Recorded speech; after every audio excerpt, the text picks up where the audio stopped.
పెడమకొండ additional collector Venkatareddy నివాసం ఆయన బంధువుల ఇళ్లలో ఏసీబీ అధికారులు చేపట్టిన సోదాల్లో భారీగా అక్రమ ఆస్తులు వెలుగు చూశాయి. గతంలోనే 60,000 రూపాయల లంచం తీసుకుంటూ రెడ్ హ్యాండెడ్ గా పట్టుబడిన ఆయన రిమాండ్ అనంతరం కూడా బయటకు రాగా తాజాగా ఏసీబీ మరోసారి దాడులు నిర్వహించింది. ప్రభుత్వ లెక్కల ప్రకారం సుమారు 7.69 కోట్ల విలువ చేసే ఆస్తులను గుర్తించగా బహిరంగ మార్కెట్ విలువ మాత్రం 100 కోట్లకు పైగానే ఉంటుందని అంచనా వేస్తున్నారు. ఇందులో 4.65 కోట్ల విలువ చేసే విల్లా, ఫ్లాట్, 14.25 ఎకరాల వ్యవసాయ భూమి, 30 లక్షల నగదు, 44 లక్షల బ్యాంక్ నిల్వలు, 3 కార్లు, బంగారం ఉన్నట్టుగా తెలుస్తోంది. సోదాలో భాగంగా పలు కీలక పత్రాలను స్వాధీనం చేసుకున్న అధికారులు విచారణను వేగవంతం చేశారు. ఇప్పుడు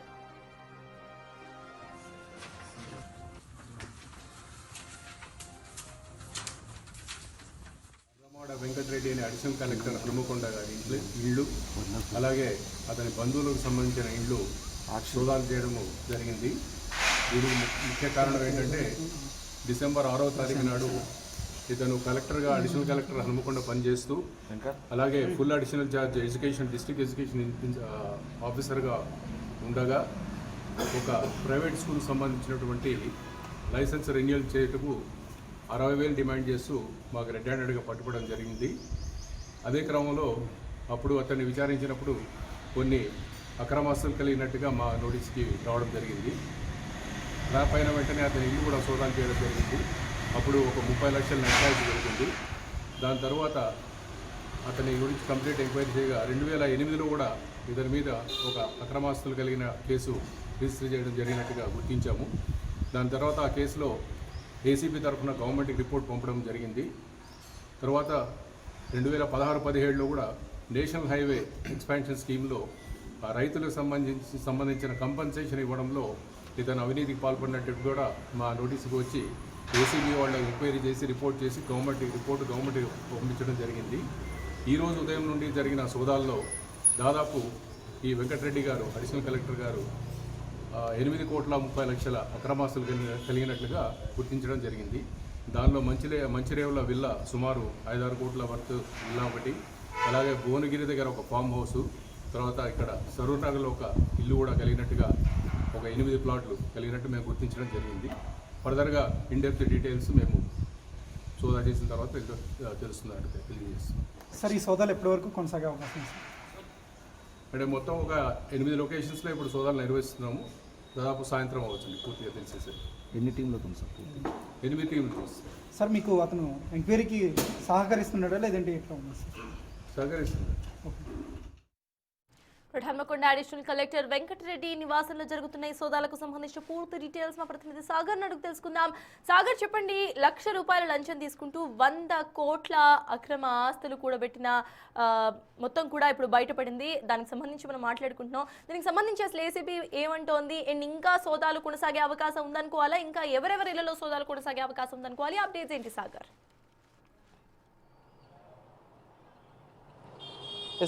ఒక అడిషనల్ కలెక్టర్ 100 కోట్ల అక్రమాస్తులు, 2 కిలోల బంగారు ఆభరణాలు ఏసీబీ సోదాల్లో విస్తుపోయే విషయాలు వెలుగులోకి వచ్చాయి. ఎందుకంటే ఈ అడిషనల్ కలెక్టర్ వెంకటరెడ్డికి సంబంధించినటువంటి విషయంలో డిసెంబర్ 5వ తేదీన రైడ్ జరిగాయి.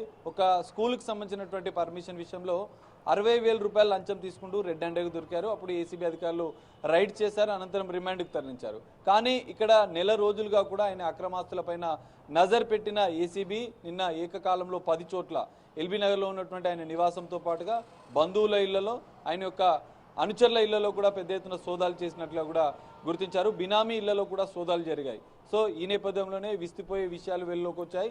అధికారాన్ని అడ్డం పెట్టుకొని పెద్ద ఎత్తున అక్రమాస్తులు కూడబెట్టినట్లుగా కూడా ఏసీబీ గుర్తించింది. అందులో భాగంగానే ఆయన నివాసంలో 30 లక్షల రూపాయల నగదు, బ్యాంకు లాకర్లో 43 లక్షల నగదు, 2 కిలోల బంగారాన్ని కూడా గుర్తించింది. ఒక విలాసవంతమైనటువంటి 5 కోట్ల రూపాయల విల్లాతో పాటుగా ఎల్బీ నగర్లో విలాసవంతమైన ఇల్లు, భువనగిరిలో ఫామ్ హౌస్, ఈ విధంగా పెద్ద ఎత్తున ల్యాండ్స్, ఫ్లాట్స్ కూడా ఏసీబీ అధికారుల సోదాల్లో గుర్తించింది. అయితే అధికారాన్ని అడ్డం పెట్టుకుని పెద్ద ఎత్తున అక్రమాస్తులు కూడబెట్టినటువంటి వెంకటరెడ్డికి ఇంకెవరైనా ఉన్నతాధికారులు సహకరించారా, ఇంకెవరైనా కింది స్థాయి ఉద్యోగుల ప్రమేయం ఏముందా అన్న కోణంలో కూడా ఏసీబీ అధికారులు సోదాలు చేస్తున్నారు. గతంలోనే అరెస్ట్ చేసిన నేపథ్యంలో ఇప్పటికే సస్పెన్షన్లో ఉన్నటువంటి వెంకటరెడ్డి పైన తదుపరి చర్యలకు ఏసీబీ సిద్ధమైనట్లు కూడా తెలుస్తుంది. సో ఛార్జ్షీట్లో ఈ అంశాలన్నీ పేర్కొనడంతో పాటుగా వెంకటరెడ్డికి ఇంకెవరెవరు సహకరించారు, ఎవరెవరు ప్రమేయం ఉంది, అతను పనిచేసినటువంటి సమయంలో ఎవరెవరి సహకారంతో ఈ అవినీతి భాగోతాన్ని నడిపించారన్న అంశాలపైన కూడా ఏసీబీ నజర్ పెట్టింది. అందులో భాగంగానే నిన్న ఏకకాలంలో సుమారు 10 చోట్ల సోదాలు చేసింది. సో ఏసీబీ కార్యాలయంగా దీనికి సంబంధించినటువంటి అధికారులు విచారిస్తున్నట్లు కూడా తెలుస్తోంది. బ్యాంకు లాకర్లలో లభ్యమైనటువంటి పత్రాలతో పాటుగా ఇంకా మరికొన్ని బినామీ ఆస్తులు ఎక్కడెక్కడ ఉన్నాయన్న అంశాలపైన కూడా దర్యాప్తు కొనసాగుతుంది. ఒక అడిషనల్ కలెక్టర్ 100 కోట్ల మార్కెట్ అంటే బహిరంగ మార్కెట్లో అధికారికంగా సుమారు 8 నుంచి 10 కోట్ల ఆస్తులు ఉన్నట్లు కూడా గుర్తించినటువంటి అధికారులు బహిరంగ మార్కెట్లో ఈ వాల్యూ 100 కోట్లకు పైగా ఉండే అవకాశం ఉన్నట్లు కూడా అనుమానిస్తున్నారు. ఇంకా సోదాలు పూర్తయిన నేపథ్యంలో తదుపరి విచారణ చేస్తున్నట్లు కూడా తెలుస్తుంది. ఏసీబీ అధికారుల పూర్తిస్థాయి దర్యాప్తులో మరికొన్ని కీలక అంశాలు బయటపడే అవకాశం ఉంది. సో వెంకటరెడ్డి అదనపు కలెక్టర్గా ఉన్న నేపథ్యంలో గతంలో పనిచేసిన సందర్భంలో, ఎందుకంటే గతంలో కూడా అక్రమాస్తుల కేసు వెంకటరెడ్డిపై నమోదైన నేపథ్యంలో గతంలో నుంచి ఇప్పటి వరకు ఎన్ని అక్రమాస్తులు కూడబెట్టాలన్న అంశాలపైన కూడా సోదాలు చేసినట్లు కూడా తెలుస్తుంది. నిన్న జరిగిన సోదాల్లో 100 కోట్ల బహిరంగ మార్కెట్లకు సంబంధించినటువంటి విలువైనటువంటి ఆస్తులు గుర్తించిన నేపథ్యంలో ఇంకా విచారణలో ఎలాంటి అంశాలు వస్తాయి. ఎందుకంటే ఏసీబీ రెడ్ హ్యాండెడ్గా దొరికినప్పటి నుంచి నెల రోజులుగా ఆయన వ్యవహారం పైన, ఆయన కదలికలపైన, ఆయన అక్రమాస్తులపైన కూడా నిఘా పెట్టింది. అందులో భాగంగానే నిన్న ఏకకాలంలో 10 చోట్ల సోదాలు చేసింది. సో ఇంకా పూర్తిస్థాయి దర్యాప్తులో వెంకటరెడ్డి బినామీలకు సంబంధించి కావచ్చు, ఆయనకు సహకరించినటువంటి అధికారులు, కింది స్థాయి సిబ్బంది పాత్ర పైన కూడా ఏసీబీ అధికారులు ఆరా తీస్తున్నట్లయితే తెలుస్తుంది. పూర్తిస్థాయి దర్యాప్తులో ఈ అంశాలు కూడా వెలుగులోకి చూసే అవకాశాలు కూడా కనిపిస్తున్నాయి. సర్తాజ్ సాగర్, ప్రెజెంట్ సోదాలు అయితే కొనసాగుతున్నాయి. వాళ్ళకి సంబంధించిన బంధువుల ఇళ్లలో సైతం ఈ సోదాలు కొనసాగే అవకాశం ఉందనుకోవాలా? దానికి సంబంధించి ఏసీబీ నెక్స్ట్ ఫర్దర్ ప్లాన్స్ ఎలా ఉండే ఛాన్సెస్ ఉన్నాయనుకోవాలి? ఎస్ సార్, ఖచ్చితంగా. ఎందుకంటే ఈ కేసులో ఇప్పటికే నెల రోజులుగా అబ్జర్వ్ చేస్తున్నటువంటి, నిఘా పెట్టినటువంటి ఏసీబీ అధికారులు వెంకటరెడ్డితో పాటుగా ఆయన బంధువుల ఇళ్లలో కూడా సోదాలు చేశారు. ఎందుకంటే బినామీల పేరుతో కూడా పెద్ద ఎత్తుల ఆస్తులు కూడబెట్టినట్లు కూడా ఏసీబీ అధికారులు గుర్తించినట్లు తెలుస్తుంది. అందులో భాగంగానే నిన్న రెడ్ హ్యాండెడ్గా ఆయన ఇంట్లో సోదాలు చేసిన సందర్భంగా కూడా 30 లక్షల నగదు ఎక్కడి నుంచి వచ్చింది, ఎన్ఆర్ఐ స్నేహితుల నుంచి, రియల్ ఎస్టేట్ వ్యాపారాల నుంచి వచ్చిందని చెప్పినటువంటి వెంకటరెడ్డికి ఇంకా మిగతా లావాదేవీలు ఏ విధంగా జరిగాయి, బినామీల పేర్లతో ఆస్తులు కొనుగోలు చేసిన నేపథ్యంలో దానికి సంబంధించిన కూడా ఇంకా ఆరా తీస్తున్నట్లు కూడా తెలుస్తుంది.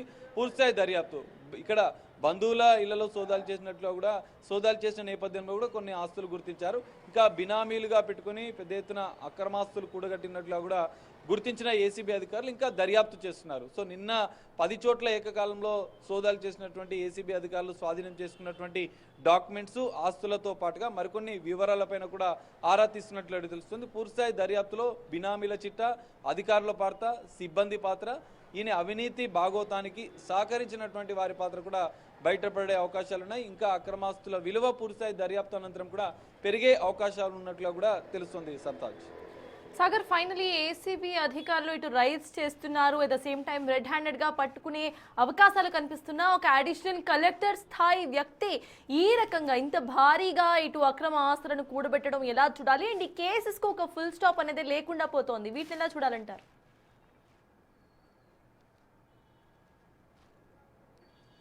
ఎస్ సార్, ఈ మధ్య కాలంలో ఏసీబీ కేసులను పరిశీలిస్తే ఒకవేళ రెడ్ హ్యాండెడ్గా దాడులు చేస్తున్నారు, అనంతరం రిమాండ్కి తరలిస్తున్నారు, సస్పెన్షన్ అవుతుంది, అనంతరం మళ్ళీ కొంతమంది అధికారులు అదే పొజిషన్లో కొనసాగుతున్న పరిస్థితి. కానీ ఈ కేసులో కొంత డిఫరెంట్గానే ఏసీబీ ఆలోచించిందని చెప్పుకోవచ్చు. ఎందుకంటే రెడ్ హ్యాండెడ్గా పట్టుకున్న అనంతరం కూడా అతన్ని రిమాండ్కి తరలించింది, ఏకకాలంలో సోదాలు చేసింది. ఇక్కడ నెల రోజుల పాటు ఆయన ఆస్తులపైన, ఆయన కదలికలపైన నిఘా పెట్టినటువంటి ఏసీబీ అధికారులు నిన్న వ్యూహాత్మకంగా ఏకకాలంలో 10 చోట్ల సోదాలు చేసిన అనంతరమే ఈ అన్ని ఆస్తులు ఆయన వచ్చినటువంటి నగదు, 30 లక్షల నగదు ఎక్కడి నుంచి వచ్చింది, ఇంట్లో ఉన్నటువంటి నగదు, ఆయన బ్యాంకు లాకర్లలో ఉన్నటువంటి 44 లక్షల రూపాయలు ఎక్కడి నుంచి వచ్చాయి, దాంతో ఇవన్నీ కూడా ముందస్తుగానే నిఘా పెట్టినటువంటి ఏసీబీ అధికారులు అవన్నీ తన వద్ద ఉండగానే రెడ్ హ్యాండెడ్గా సోదాలు చేస్తారు. జనరల్గా అధికారులకు సంబంధించినటువంటి ఏసీబీ దాడులు జరిగిన వెంటనే రిమాండ్కి తరలిస్తారు, అనంతరం అది కేసు నడుస్తూ ఉంటుంది, కోర్టుల చుట్టూ తిరుగుతారు, అనంతరం విచారణ అనేది, దర్యాప్తు అనేది జరుగుతుంటుంది. కానీ ఇక్కడ ఏసీబీ రెడ్ హ్యాండెడ్గా అరెస్ట్ చేసిన అనంతరం కూడా ఒక నెల రోజులు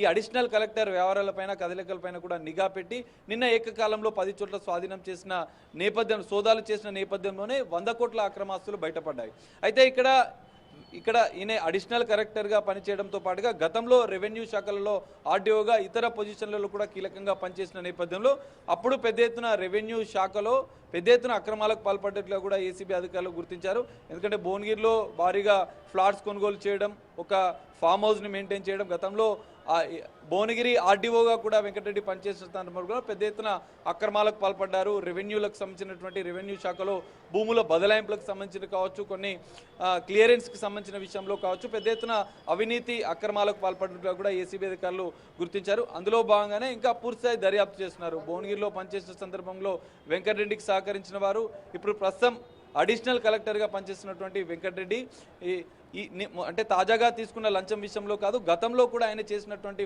ఫైళ్ళ క్లియరెన్స్కి సంబంధించినటువంటి అంశాలపైన కూడా ఏసీబీ అధికారులు ఇంకా దర్యాప్తు చేస్తున్నారు. పూర్తిస్థాయి దర్యాప్తులో అడిషనల్ కలెక్టర్గా పనిచేసినటువంటి వెంకటరెడ్డికి ఎవరెవరు సహకరించారు, సిబ్బందికి సంబంధించినటువంటి ఆస్తుల విషయంలో బినామీల పాత్ర కూడా బయటకు వచ్చే అవకాశం ఉంది. పూర్తిస్థాయి ఒక్క అడిషనల్ కలెక్టర్ 100 కోట్ల అక్రమాస్తులు ఏ విధంగా కూడబట్టాడన్న అంశాలపైన కూడా ఇంకా పూర్తిస్థాయి దర్యాప్తు అయితే ఏసీబీ అధికారులు కొనసాగిస్తున్నట్లుగా కూడా తెలుస్తుంది. సర్తాజ్.